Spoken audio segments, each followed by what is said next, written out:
And we'll do it live. We'll do it live. So check it out. World War III is here. It's been for a while. I just thought I'd find out how everyone is enjoying World War III, and we'll talk about where the battle lines are drawn and who the groups are. Let's talk about who the groups are. That's something you're not supposed to talk about, is who are the people fighting World War III. We're in World War III, and part of the propaganda of World War III is we're not supposed to talk about who any of these people are. We're just supposed to all shut up and die. So that's interesting. That's interesting. So yeah, so who are the groups? What are the battle lines of World War III? Because we are. World War III is here. It's stupid. Probably the dumbest war, the least important war. Like I guess none of them. Was World War I and II important? No. It was important to certain people.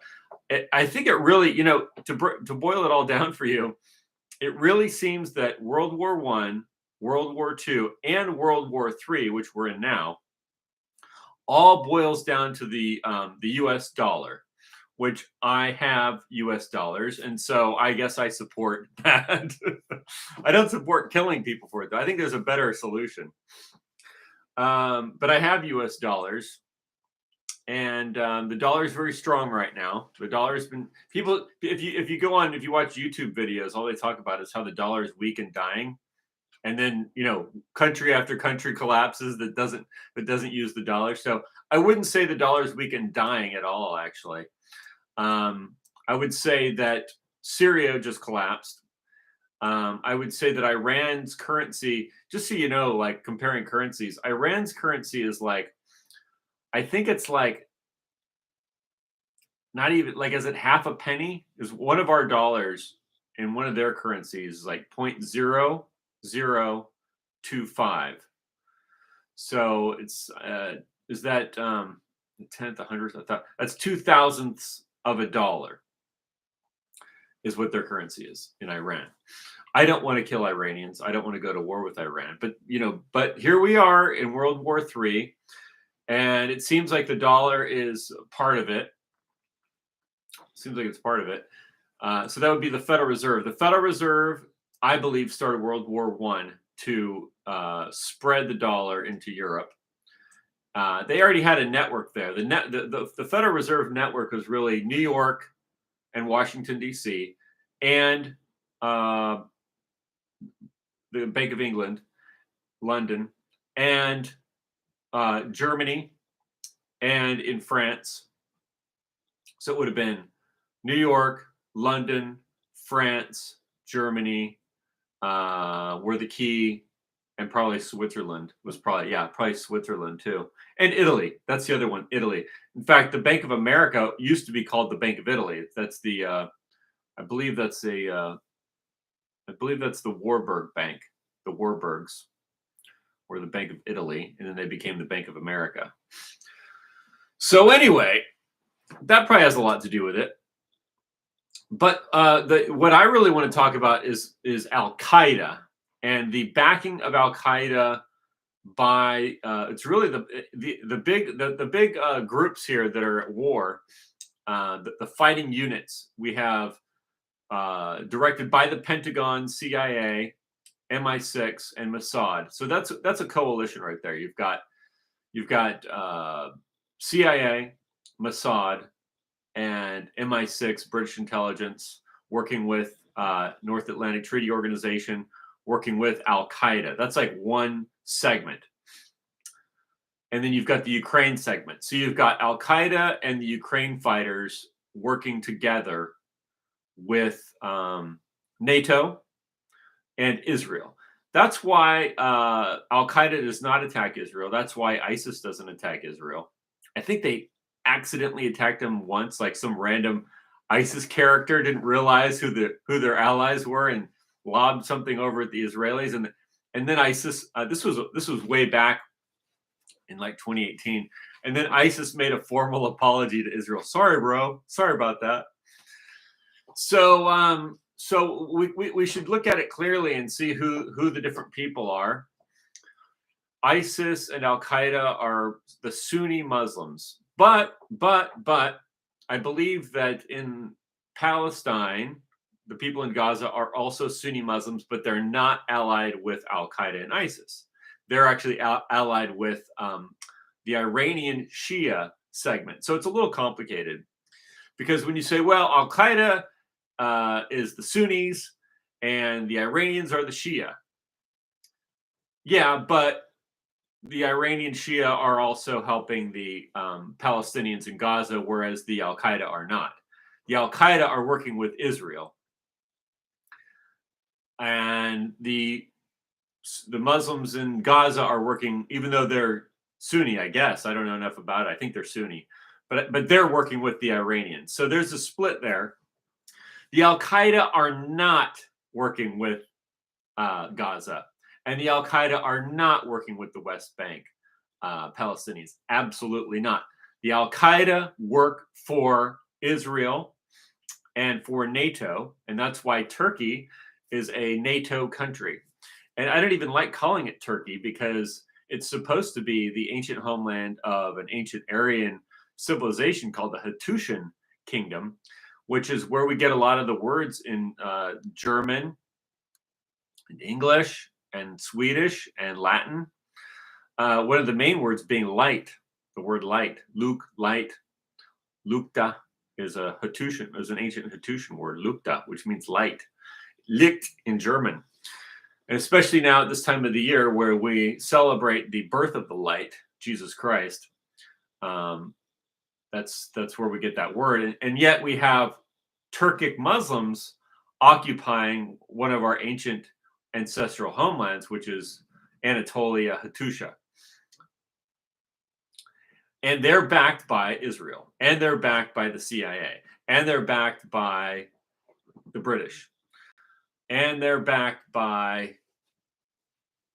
Mossad and NATO and all that stuff. So let's just take a look at what are the battle lines. On this video, I've got a picture of John McCain with the Al Qaeda ISIS terrorist, right? Because that's the core coalition. The core coalition of World War III, as it is playing out at this moment, is the Pentagon is allied with Al Qaeda and Muslim terrorists, and they are attacking Syria. But they're also using the Muslim terrorists, the Al Qaeda Muslim terrorists. The Pentagon, the CIA, and NATO, which is an occupational army sitting on top of Germany, is also using the Islamic terrorists, Al Qaeda, to attack Europe. And so they're using them to attack Europe, and they're using them to attack Americans. You're thinking, well, isn't NATO based in Europe? Isn't the Pentagon based in America? Yes, but they don't. The Pentagon, even though it's based in what we call America, it actually has no allegiance to the American people. And General was his name Milley made this point when he was the general when Trump was in office. General Milley made it very clear that he has no loyalty or obligation to people, but to an idea called the Constitution. He made it clear that he has no loyalty to people, right? And so the idea of this cult that runs the Pentagon is that people are totally interchangeable. People are irrelevant. The people are relevant. And that's why they will use different people for different things. It doesn't really matter to them. To them, people are irrelevant. And this comes from a Jesuit perversion of a line in Romans by Paul, and I'm not a big fan of Paul or the book of Romans or Luke, Acts. I don't know. But anyway, there's a line in there about how there's no favoritism of God. God is not a respecter of persons. In other words, he doesn't favor, like God looks at your heart. He doesn't favor you based on anything else, any other. But see, that's fine as religious philosophy, but it's totally impractical and doesn't work for like actual survival. This is like I was telling you before. Philosophy, right? Like communism, as an example, is a philosophy, which only works among these philosophers that don't have jobs, right? If you are a guy that goes out and works every day, you don't want to come home and give a bunch of your pay to a bunch of parasites that don't do anything and sit on their butts all day, right? In other words, we're not all equal. We're not all equal, and races are not all interchangeable. So that's just not true. And so you could say, well, God judges your heart, and who, that's that. You could say that's true, but we're not trying to replace uh, the mechanical function of civilization with philosophy that has to do with something else. That has to do with something about one's heart. Okay. So anyway, I believe that that's part of the reason why the Pentagon and these other groups will use and are not only will they use, but it benefits them financially. Let me put it this way: the banking corporations that took over the United States and Europe benefit financially from not having any kind of obligation to any race of people that they rule over. So, for instance, if you're give an example, if you, like, for instance, Germany, let's take Germany and the Hitler movement, right? They were saying that Hitler was saying that I'm German, you're German, I'm obligated to you as a German, and my loyalty is to the German people because I am German, right? So that's not the ideology of the people that won World War II. What they said is race doesn't matter, nobody matters, but the only thing that really matters to them is money and power. You see, so for them, it's a virtue to be a traitor. Do you understand? To them, it's virtuous to commit treason against your own people. That's a virtue to them. To them, being disloyal to the race is a virtue because it makes money for the group that you're part of. See, they're loyal to that group because that's where the money is. So for them, it's literally just about money, and it's not about, like, they don't care. You could have the most beautiful race of people, the beautiful Swedish people, the beautiful Irish people, the beautiful French, German, English people of Scotland and Wales, and the people that the Greek race and all these ancient culture. They don't care about any of it. The only thing they care about is their money and their power.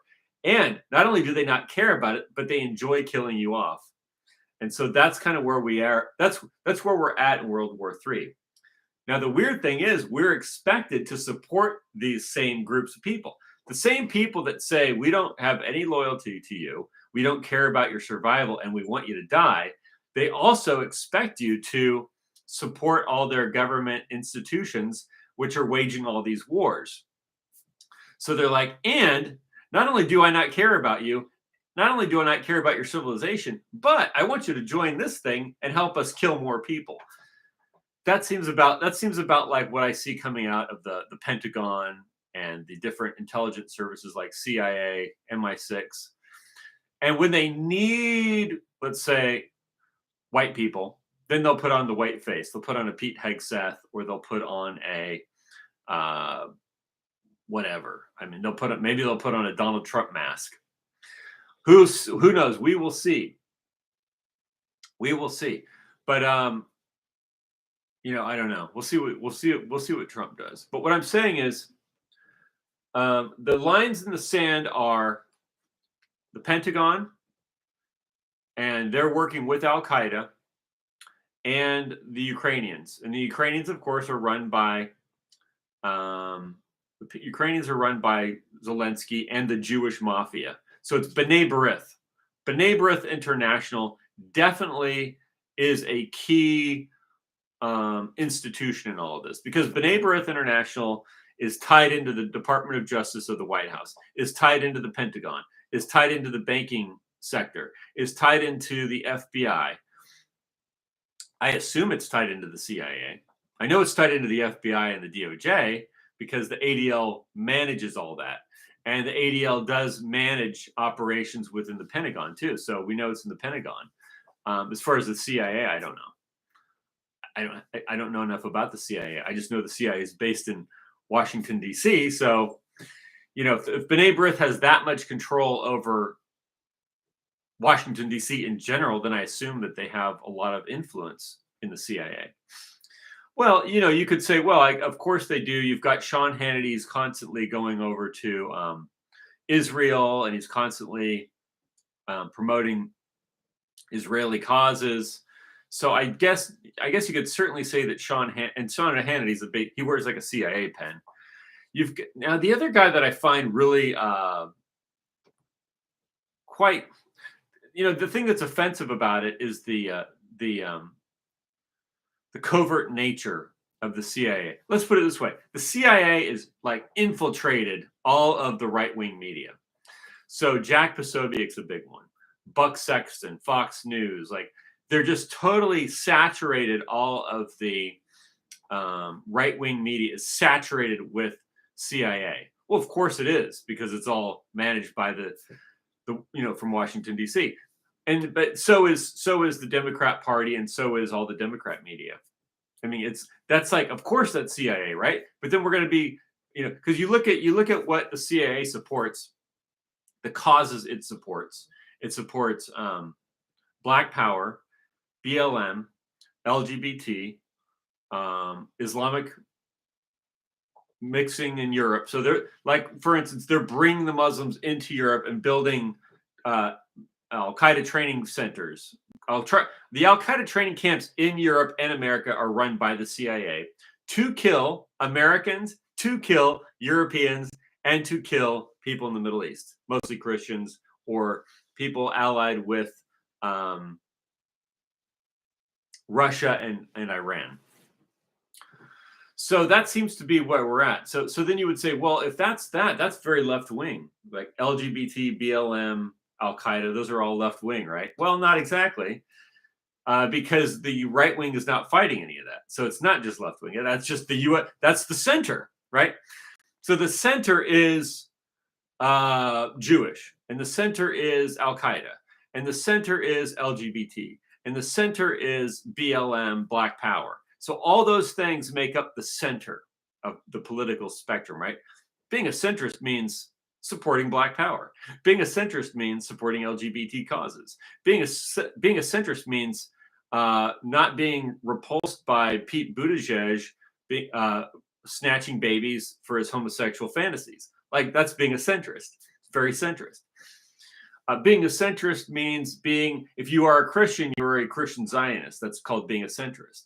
If you're a Catholic, you're actually just a Zionist too, like Sean Hannity and Steve Bannon and whoever else, right? So the center is always centered around certain things, and those certain things are Judaism, Zionism, Judaism, same thing. People think that Judaism isn't Zionism, but it is. It's literally Judaism. So the center is Judaism, and Judaism includes BLM, LGBT, and Al-Qaeda is their ally. So they've got certain allies. So the Jewish center of power, which is the B'nai B'rith in Washington, D.C., and the Pentagon, has certain allies. Those allies are Al-Qaeda and LGBT, Antifa, Black Lives Matter. And who are their adversaries? Their adversaries are Putin, Iran, Hezbollah. That's about it. It's a pretty short list. The Houthis. Those are some of their active adversaries. So the Russian Federation is probably the biggest one, the biggest adversary of the B'nai B'rith Jewish power structure that's based in Washington with the Pentagon, with the Federal Reserve banking system, with the North Atlantic Treaty Organization. I guess their biggest adversary is Russia, and Russia is promoting the things culturally and socially that you would expect a real organic right-wing movement in America and in Europe to support. And that's part of the big reason why they are trying to say that the Republicans are siding with Russia. Well, it's not the Republicans. It's the right-wing, traditional-leaning, Christian-leaning, racially white, the white European Christian Caucasian people of America and Europe have certain values unless they've been taken over by the satanic agenda of the LGBT family and the baby snatching and all that kind of stuff. Unless they're involved in that, they tend to either be towards the other side, which is more like Russia. Like Russia's still a normal place. In other words, Russia is still a normal country. And Hungary is still a normal place, right? And so when we look back at our history as Americans and we look back at just, I look back at my childhood or how I grew up or how my parents grew up, it's like, well, that was just normal. And then you had this group come in, which has been here the whole time, but has been incrementally trying to change civilization. And I mean, incrementally since, well, the whole time. I mean, it's been here. The group that you see in power right now, openly promoting homosexuals with babies, like that group, that specific group of people, the people that you see in power in America, and it's not like Trump, like in Trump's admin, he's got a man running the Treasury Department who is a baby snatcher. Like that's part of the whole system, right? And it doesn't matter. It could be Trump, it could be Obama, it could be Biden. Like they've always got to have baby snatchers in there. And so this has been the whole plan for this whole time, is to have the baby snatchers in with everybody else, like this is all normal. And then we're all supposed to just normalize this. Like this is all just normal. And it's so not normal. That's the whole point. It's not normal. So it really comes down to cultural lines. And when you look at Russia, Russia won't let Americans adopt babies. And Russia won't let any country that's involved in these weird homosexual baby snatching rings to adopt children. They're not going to, the Russians are saying, you're not taking our kids, right? They care about their kids enough to prevent them from being sexually abused by hardcore sex perverts. We're in America now, through whatever inducements, we've all been trained to just accept all this as being part of normal society. So the center of the cultural identity of America has become baby snatchers. Homosexual baby snatchers are considered the center, along with Judaism, which includes mass extermination programs in places like Gaza and backing Al Qaeda. Like all these things are just considered part of what it means to be an American now. But I assure you, this is not what any of us signed up for. Now, how long has this been going on? It's interesting when you look at how long it's really been going on, because you could say, well, let's just say, hey man, this started with 9/11 when they blew up the World Trade Center, and they created the what was it called, the what was the thing they Homeland Security. So they started Homeland Security and TSA. So before 9/11, there was no TSA. People were getting on and off airplanes and traveling around the world and having a good time. And then they blew up the World Trade Center, and then everything got locked down, right? But not the border, just you as an American. You got locked down. You have to be treated like a criminal at the airport, while at the same time, the same government institution that treats you like a criminal at the airport, the exact same executive branch of government, is importing people from Africa and Middle East and Asian countries and flooding the borders with illegal immigrants and flooding the borders with dangerous drugs and trafficking women and children that are being put into sex slavery. Like that's who's doing that. The same people who took over your transportation authority. It's the exact same people. Right now, his name is Mayorkas, and he's a Jewish guy who claims that he has to do this because his parents died in the Holocaust. And this is why he has to have drug trafficking and human trafficking coming through the border and trafficking babies. And I've seen the babies that they've brought over. They're literally, you'll have men running across the border with a drugged baby. And this is all going on under Mayorkas. And he claims this is because of the Holocaust we have to do this. So that's his claim. I don't know why he says that, but that's what he says.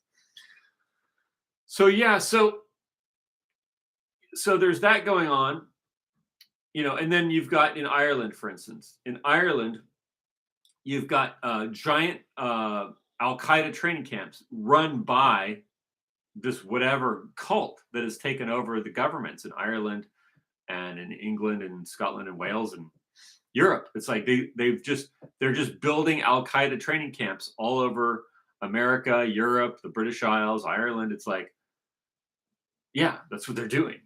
So this is World War III, and it's very strange. So then you've got the hot wars going on. You've got the hot war going on over where Israel, you want to call it Israel, it's kind of a misnomer. If you read the Bible, you will see that Israel is a man who followed God. And I wouldn't suggest that these baby snatching perverts, Satan worshipers, I wouldn't call that Israel. So it's definitely a misnomer. But yeah, so genocidal baby snatchers, homosexual baby snatchers, I wouldn't call that Israel. I would not call that Israel. That's definitely not Israel. But the US government calls it Israel, and Antony Blinken calls it Israel. And Donald Trump calls it Israel. So they call it that. That's what they call it. I don't call it that, though. Israel is, if you want to know what Israel is, you see, in order to be an Israelite, you have to be able to read the Bible, which I can. So I guess that makes me an Israelite because I'm one of the few people that can actually read it. And having read it, I can tell you that there's it's based on the sun in the 12 constellations that go across the sky. That's the theme of it. So if you don't know that that's the theme, then you won't understand the story. That's just the theme. I'm not saying, all I'm saying is that's the theme of how it goes through the whole book. That's why they're called Shem, which is the sun. That's the light, right? It's the line of Shem. It's the line of the sun. So unless you can actually read the book, because you see, I know the code. I actually know the code of the book. It's like a secret code, and the book is actually written like a treasure map, and it was written in this secret code, which is a solar code. And if you don't have that code, none of the book makes sense, and then you end up with things like Judaism and Baptists, Zionist evangelical Christianity, which isn't even Christianity, and you end up with all these weird cults. These satanic cults is what they are, because they don't understand the book. You have to know the code. The code is the sun and the 12. That's the code. It's the sun and the 12. And there's no sun in the 12 in the Talmud. There's no sun in the 12 in there. So they definitely are not it. And if you go to an evangelical church, they don't know that either. You have to read Noah's Ark, right? You have to read Noah's Ark and then compare it to the old calendar. And then you have to tell me, right? If you can read it, tell me why the flood starts in spring and ends in autumn, right? If you can tell me the answer to that, then I will I'll believe that you know something about the book and that maybe you are an Israelite. Maybe you do have the code. But until you can tell me why Noah's Ark rises in spring and sets in autumn, unless you can tell me that, then I don't believe you. I don't believe you. Okay, so anyway, so we've got Al-Qaeda, we've got Israel, Mossad, Al-Qaeda. That's one segment, and then you've got the Ukraine stuff, and you've got at first it was some National Socialist Nazi type guys. They all got killed off, which was part of the plan, because the people behind them, it's almost like they want to exterminate as many Ukrainian people as possible. Just keep the war going as long as they can. So hopefully Trump will end it. I don't know. He's like agitating now with Iran. The Iranians don't want a war, especially after just losing their ally in Syria. But even then, they were very reluctant. I mean, they did lob some missiles at Israel, and they were very targeted at military installations. Like, they weren't targeting the civilian populations, unlike Israel that just exterminates whole villages full of defenseless moms and dads and babies and teenagers and toddlers and grandpas and grandmas. I mean, these people are genocidal maniacs. If you can't face that, you're not facing reality. And they're not just that's the point. The reason, I don't like Islam. I just told you, I'm one of the few people that can read the Bible because I have the secret code. So I don't like Islam because the whole thing is a lie because they're not able. They didn't have the code either, and they got confused. I believe that the rabbis started that, or maybe not started it, but got involved with the Arabs to use them to attack Christians in Egypt and in Palestine and Syria and Iraq. I believe that well, I know for a fact the rabbis did because Muhammad had a rabbi. So it was Muhammad and his rabbi went around attacking people. That's a fact from the Quran. And Muhammad was also involved with a child, sexually attacked a child. In his own words, he says he did. I personally support the death penalty. If I were to catch a man Muhammad's age sexually attacking a child, I would want that person to be arrested and put to death. Of course, at the same time, I should say that I do not support killing in cold blood. So I do have, in hot blood, I'd have to catch him in the act. If I caught him in the act, he'd be dead. But I don't support killing people in cold blood. So I guess whatever. That would mean life in prison with labor, and I'd have to be humane because I'm a humane person. I'd have to be humane about it. But anyway, so yeah, that's Islam. They're allied with the Jews. And you think, well, how are they allied with the Jews? I'm telling you how they are because I talk to them every single day on Facebook forums where I'm hearing exactly what they think. Right? The Muslims are allied with the Jews. The only reason they're fighting the Jews in Gaza and the West Bank is because they're fighting over land. They're not fighting over ideology. They're not fighting over theology. The Jews and the Muslims are fighting over theology with Christianity. That's why all of Syria and Egypt and Palestine and Anatolia, all these formerly Christian countries have all been exterminated. That's why they're importing the Muslims into Europe, right? You think if you're a fool, you think that the Muslims are against the Jews, and so so naturally we should ally with the Jews as Europeans. That's what you think, but that's not what the Muslims and the Jews are saying. And I'm talking to them every single day and arguing with them about religion, and I'm telling you that they're not arguing amongst each other about theology. They're arguing over some land, but guess who the Muslims are blaming for that? They're blaming Christians. They think that it's the Christians who have perverted. Look, Erdogan said this himself, that Zionism is a Christian manifestation, and that Zionism is Christian, and the Muslims think that Zionism is Christian, and that the Jews are just acting on behalf of Hitler and the Christians. They've been brainwashed to think this. I argue with Muslims every single day on Facebook. Every single day, just about. Not every day, but just about. And I'm telling you, they have no disagreements with Jews. They are 100% allied with Jews. The only thing they're fighting with Jews over is some land. The Jews want the Dome of the Rock. The Muslims want it, so they're fighting over that. The Jews want the West Bank. The Muslims want it, so they're fighting over that. The Jews want Gaza, and the Muslims live there. They're fighting over that. They're not fighting over religion. They're not fighting over a belief system. The Jews and the Muslims both hate Christianity.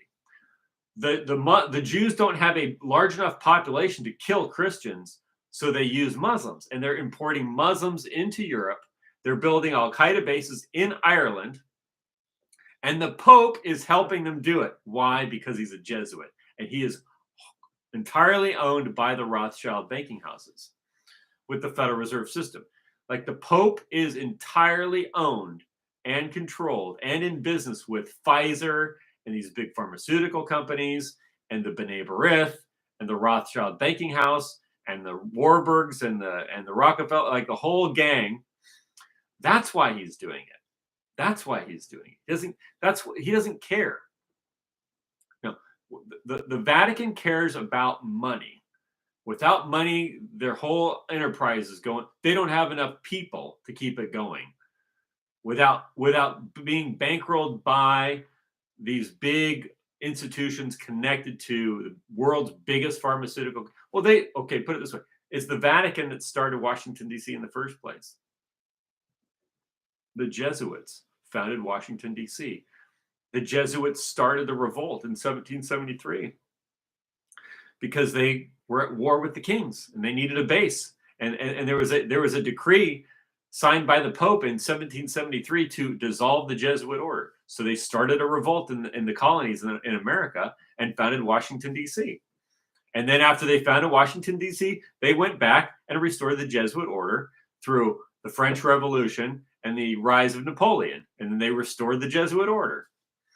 And it's been one revolution after another. And if you look at what happened to the King of England with 1773 through 1776 or 1780s, right?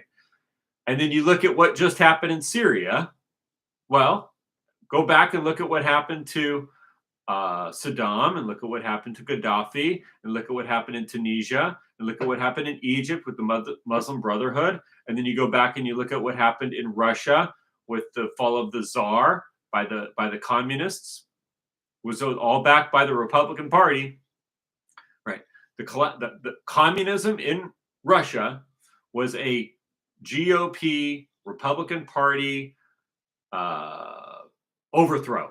It was an overthrow of the Tsar by the Republican Party in the United States. Okay. And before that, they attacked, they tried to take out the, before that, well, they successfully did get rid of the German aristocracy with the Weimar Republic. Well, that was after. I don't know. What's the timeline on that? Was after. Sorry. So, yeah, so they got rid of Russia. When did they get rid of the German aristocracy? Well, I know that there was the revolt in 1848. That was also backed by the Republicans. It was a Republican vote. It was Karl Marx, right? So what I'm saying is, you just saw what happened to Assad. He got overthrown, and it was backed by the United States. And you saw what happened to the Tsar in Russia. The communists took over Russia. That was backed by the GOP, the Republican Party. You saw what happened during the French Revolution. That was backed by the U.S. government, Thomas Jefferson. And you saw what happened in 1773 with the Boston Tea Party. That was backed by the Jesuit order, just to establish, eventually resulted in the establishment of Washington, D.C. So Washington, D.C. is a Jesuit base. And the Catholic Church cannot exist without Washington, D.C. money and the whole enterprise. Like everything that you see, you got Pfizer, all these big pharmaceutical companies, the World Health Organization, all the money that's connected to that through the Federal Reserve, because it's all based on the U.S. dollar or the euro, which is also the U.S. begat the European Union. So, but I'm just saying, that is like, it's all interconnected. The Jesuit order, the Vatican with the Jesuit order, and Pentagon, CIA, Mossad, Al Qaeda. That's why they call it ISIS. That's why they call it ISIS, because it's ISIS. Yeah, that's a Catholic thing, because it's an Egyptian thing. But they've really perverted the religion. I like all the old Egyptian stuff. I like all the old Catholic stuff, but they've turned it into something evil. Just like I like all the old Israelite stuff, but they've turned it into something evil. That's the whole point. They've turned it into something evil because they're evil, because they're satanic. Because they're satanic. So, yeah. So, what am I suggesting people do? Well, that's a good question. I'm glad you asked that. What I'm suggesting you do is not support satanic cults. That's what I suggest. Don't join a satanic cult. Don't engage in evil. Don't do evil things. Don't become a Dave Rubin, Pete Buttigieg, Scott Bassett baby snatcher because you're a pervert and you're a baby snatcher. Like, don't do that. And don't support people that do that. That's my thing. Don't support homosexual baby snatchers. Don't do that. Stop doing that.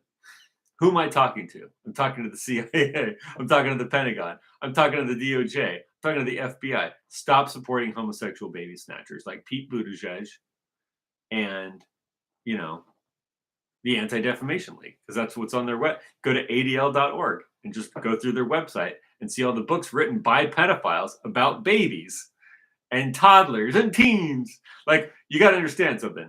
If you're an adult, okay, if you're an adult and you're over, I mean, you're really an adult, man. Let's just say you're really an adult. Let's say you're over 40, okay?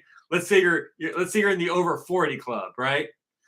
You're over 40 and you like to write books for babies about homosexuality, you're a fucking pedophile. You see? You're a fucking pedophile, right? You're a fucking pedophile if you do that. If you're over 40 and you like to sit down and you're just writing and writing and writing about homosexuality with babies and teens and toddlers, you're a fucking pedophile. And if you go to adl.org, which is a Jewish Masonic fraternal B'nai B'rith International that runs the FBI and the Department of Justice and the Pentagon, you will see that that's what they sell on their own website, is that they sell those books because that's what they promote, because that's what they like, because that's who they are, because that is who they are. You see? That's who they are. And I'm saying, I don't support that because that's not who I am. Because I love Christ. I love the light, which is the light of God, which is truth. You see? See how anti-Semitic that is and isn't? They call that anti-Semitism because they think they're the light. They think, right, the ADL that on their own website promotes books written by pedophiles about babies and teens and toddlers, they call that the light. That's the Shem. That's enlightenment. Is that enlightenment, really? No. Come on, man. Yet they control they are 100% in charge of the FBI, Department of Justice. My local sheriff's department deals with them. The local police departments all over here deal with them. The Los Angeles Police Department is run by them. So it's weird, man. It's weird having those people so entrenched in the police departments. Another one they're heavily involved with is the it's called the international. It's the terrorism task force.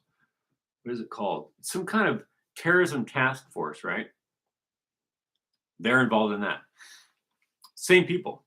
So yeah, it's freaky. It's really freaky. It's really freaky to live in a world like it. So when you tell me like Putin's the bad guy because he poisoned this guy or that guy, that his political enemies, let me explain something to you.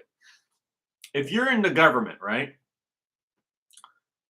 Most governments on earth work this way, which is unless you're actively fucking with the government, they don't bother you, right?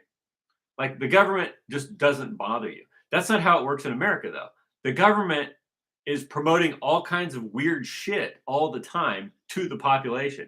Like the government is actively trying to fuck up its own population with drugs, with pornography, with perversion, with all kinds of dangerous injections and weird stuff that they're constantly trying to find ways to undermine their own civilization. Other governments aren't doing that. You could say this other government is this or that or whatever. I think the Chinese did that quite a bit though during that big thing. The word I'm not supposed to say that happened between 2019 and 2020. That period, I saw the Chinese do some pretty horrifying stuff. So yeah, they do that too. But let's take what's his name? Let's take Bashar al-Assad as an example. Bashar al-Assad was the ruler of Syria, and from what I can tell, there were different types of religious groups. There were Christians there. There were Sunni Muslims there. There were the Shia Muslims there, in a small amount, and then he was what's called an Alawite, which was some kind of a minority group, right? And everyone was allowed to live there and do their stuff, man. It wasn't such a big deal. It's just like, don't interfere with the guy in charge, though, right? Like, hey, he's the government. Just don't cause problems for them, and everybody gets left alone. And I find that that is the case with most governments, but it's not really the case. That's not really the case in USA. What I've noticed is in the U.S. and Europe, it's not just, well, hey, we're the government, just, hey, chill out, right? No. In Ireland, they're shipping the Al Qaeda in. In Germany, they're actively trying to kill off the German people, right? Like they arrested Ursula Haberback multiple times for not believing in Jews, for believing the Jewish religion, right? Because she's German and she didn't believe in Jewish mythology. So they had to arrest her at 90 years old and throw her in a prison for not believing in Judaism and for telling her story of World War II. See, there's the Jewish version of World War II, and then there's the German version of World War II, and she was a German, and she's not allowed to say that. So she has to be arrested and put in prison.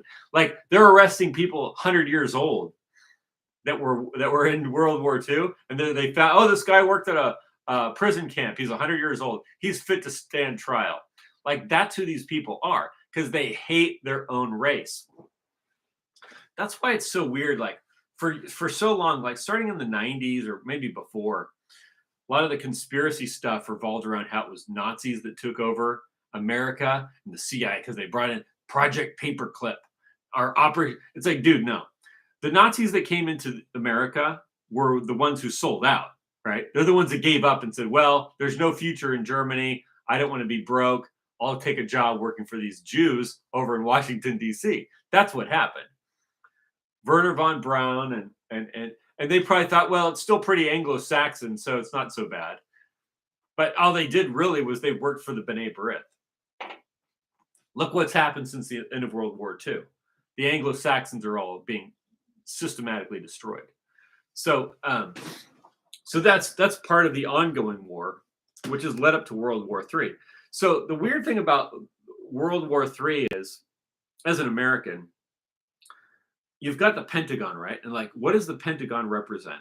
It represents transsexuals, LGBT, people with like the weird perversions, like wearing dog masks and stuff. That's one of the things that I've seen on the Pentagon promoting. So there's that. And then it's also Al Qaeda. And then it's also, what is the other thing? Oh, and black women. So it's just like, okay, what does that have to do with me? Nothing. So what I'm saying is none of that has to do with me. And so what am I saying? I'm saying, don't support that. If you're not an LGBT or a loud black woman who's bald, like what's her name, Joy on MSNBC, if you're not that, then don't support it. And I'm not Jewish, so I don't support that because it's not my religion. So it seems like, so it's very specific. It's Jewish, and then they have a sect of Judaism called Christian Zionism, which is not Christianity. Because in order to be a Christian, you have to worship Jesus Christ, and that he's the word of God, which is the Messiah. And so you're not waiting for Messiah. Like, I'm not waiting for a Messiah. I'm not trying to bring in a Messiah. See, there's nothing else that has to happen. Like, there's no prophecies that need to be fulfilled because they were already fulfilled. Like, there's nothing to do on that front. That's called Christianity. That's called authentic Christianity. In authentic Christianity, all the prophecies have been fulfilled, and there's nothing left to do on that front because it was all fulfilled by Jesus Christ. So, and Jesus Christ is God's word, which is the light, which I like to call, I don't want to get off on a tangent here. I can't call him the L word. The L word.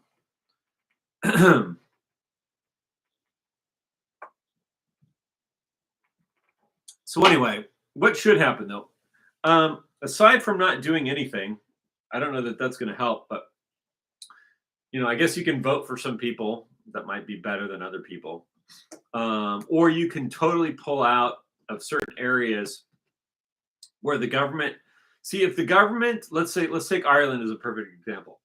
The government of Ireland is not going to support, if the government of Ireland is going to cut off support, or England, Scotland, Wales, they're going to cut off support for their native Celtic populations or their Anglo-Saxon Celtic populations. And they're going to shift over to supporting Africans and Muslims and Al-Qaeda in their territories. Then the Celtic populations need to find a new land and set up a new government. So the Irish and the Anglo-Saxons and the Celts, if they can't get control of their territories, then they should just completely abandon them.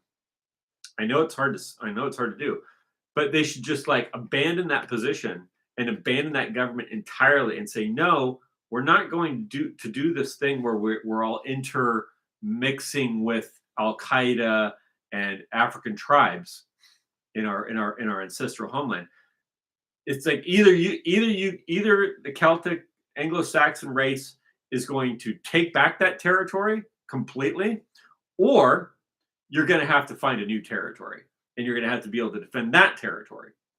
But it comes down to, can you defend your territory? And at this point, the answer in Europe is no. The white races of Europe, the Celtic, Anglo-Saxon people, are not able to defend their territory. That is a fact. The American people, up to this point, have proven to not be able to defend their territory. So Canada, Australia is not able to defend. Like none of the areas where they're that are descended from Europe, the British Isles, like all the Anglo sphere, none of them have proven to be able to defend their territory since the rise of the Jesuits and the Rothschild banking houses. So the ratio is, since the rise of the Rothschilds with I believe it's connected to the Jesuits. So since the Jesuits, because the American government that established itself here in the colonies, they didn't know they weren't doing all this to hand it over to foreign people. They were doing this to hand it over to their descendants, right? To their own. It was a New England, is what it was. It wasn't a new whatever. It wasn't a new globalism. It was a New England. It was for them, right? They were trying to establish a place for them to live and for them to work and for them to have resources and money and get rich and have a family and have progeny. Like that was the goal, and that goal has failed in every country where white Christian population is, and it failed in exact ratio to the rise of the Jesuit order and the Rothschild banking houses, which are connected. So as that gained in power, the white Celtic Anglo-Saxon races all lost power to this other thing. And so that's why all of Europe is ruined. Ireland is currently, right now, Ireland is being militarily occupied by Al-Qaeda through the government. It's the government doing it because the government works for these other people. So that's what I'm saying. From the beginning of this video, I said to them, disloyalty is a virtue. To them, being a traitor is a virtue. It's virtuous to them to be in treason against your own people and against your own culture and against your neighbors, because to them it doesn't matter. The only thing that matters to them is their power. So with the rise of the Rothschild banking houses, which include the Rockefellers, the Warburgs, the Schiffs, the Jesuit order, which is all interconnected with the Federal Reserve Bank and the Bank of England and the European Union. So with the rise of that, the native populations of Europe, the British Isles, have all throughout the world have all collapsed in direct ratio and have lost all of their territory and have lost the ability to defend their territory. So they've all lost the ability to defend their territory. And instead, because they've lost their territory, they've been mentally tricked into those impulses of wanting to defend your own stuff into instead defending a territory called Israel on behalf of another race of people. And so now all of their interests and all of their will and all of their efforts go into this thing. Well, maybe they can do something because So now instead of defending Australia or defending Canada or defending North America or defending Germany or France or any European country or defending Ireland, instead the people in charge have gotten everybody to defend this other place over here, and that matters when it doesn't, because it doesn't matter if we lose Ireland. Why would you want to lose Ireland? Why would you want to lose the Irish people? I talk about Irish. Could be Sweden, could be Germany, could be Spain, could be Macedonia, could be Serbia. Like what they did to the Serbians, right? They Bill Clinton bombed Serbia for a Muslim Albania, and the Muslims went up onto the churches and they ripped the crosses off. And that's NATO. That's the North Atlantic Treaty Organization. That's what I'm saying. That's what they do. That is what they do because that is who they are. And so what I'm saying is, I don't support that. I don't support that.